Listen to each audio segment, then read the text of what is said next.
او دختره که صنفم کشیدین نه؟ رزان. بله رزان. شما مطمئن هستین که او تست از او است؟ والا هیچ نمیفهمم استاد قدیر. آره او شاگردا را صحیح نمیشناسه، نه آمده.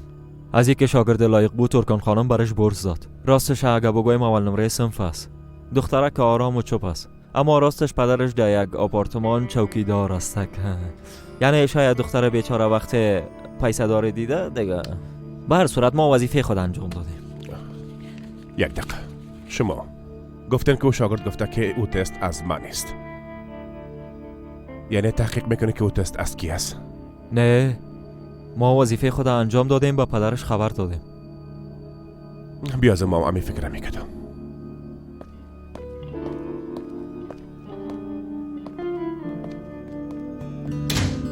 40 سال مدیریت کردیم آخری رسایی که تو دیگه کی هستی؟